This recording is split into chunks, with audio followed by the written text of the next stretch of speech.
Hi guys, welcome to my YouTube channel physics with MH. आज के lecture में हम आपके लिए हैं the derivative of a constant कि कांस्टेंट का डेरिवेटिव कैसे होगा। फॉर एग्जांपल हमारे पास एक फंक्शन है y is equal to F of X और एफ ऑफ एक्स बराबर है एक कांस्टेंट के c के बराबर है। किस तरह कि y की वैल्यू अगर चेंज होती है y plus del y is equal to F of X, आपको तब भी ही c मिलता है, यानी कि कांस्टेंट है। इसको मैं इस ग्राफ से एक्सप्लेन करता हूँ। y की वैल्यू यहाँ पर y1 है तो इस पर x की वैल्यू x1 है। y की वैल्यू चेंज हो गई, इंक्रीज हो गई, इसमें इंक्रीमेंट आ गया, y is equal to y2 हो गया। तब भी मैंने x को देखा तो x नहीं चेंज हो रहा, x कांस्टेंट है।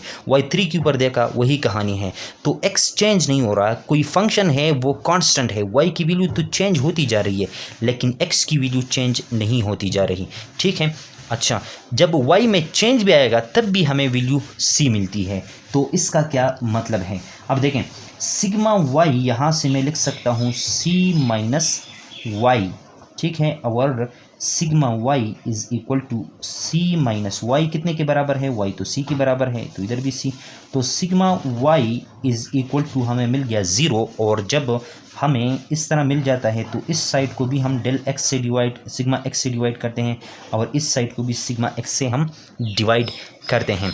तो हमारे पास क्या आ जाएगा, और यहाँ पर हम लिमिट भी साथ ले लेंगे। अगर आपने ए बी इनिशियो मेथड पढ़ा है तो आपको ये बखूबी पता होगा कि यहाँ पर हम लिमिट ले लेते हैं और लिमिट अप्रोचेस टू 0 और यहाँ पर limit del x approaches to 0, ये हमें दे देता है 0। और चूँकि यहाँ पर लिमिट है, सिग्मा x है नहीं तो इसको पुट नहीं करेंगे और ये हमें देगा dy by D X is equal to 0। तो इसका मतलब ये है गाइस कि किसी फंक्शन का डेरिवेटिव 0 होगा अगर वो फंक्शन कांस्टेंट के बराबर है। इस पर मैं एक एग्जांपल ले लेता हूँ गाइस और उसमें पिछले लेक्चर का भी एक केस में इंक्लूड कर लेता हूँ।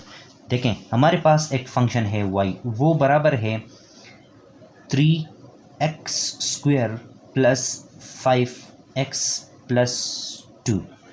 इसका हमने डेरिवेटिव लेना है। इस फार्मूले को अब हम देखेंगे। हम dy बाई डी एक्स मालूम करना चाहते हैं तो इस साइड को डिफरेंशिएट किया विद रिस्पेक्ट टू x, तो इस साइड को भी डिफरेंशिएट करना पड़ेगा with respect to x plus 5x plus 2, ये आ गया। ठीक है।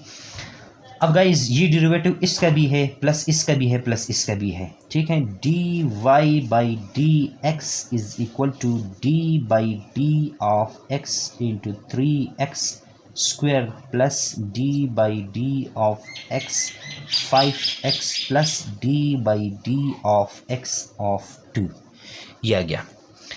यहाँ से आगे देखें guys, dy by D X is equal to ये 3 है, इसका डेरिवेटिव नहीं लिया जाता या ये पहले आ जाता है। और यहाँ पर अब रूल यूज़ होगा, पावर रूल।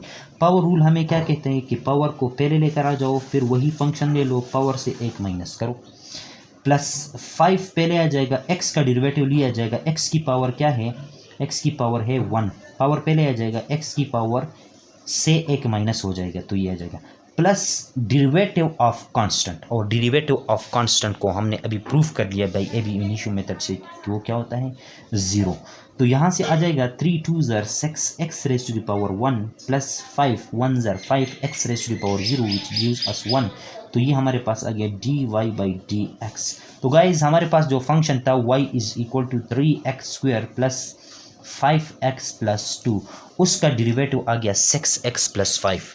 ठीक है गाइज, मिलते हैं नेक्स्ट वीडियो में।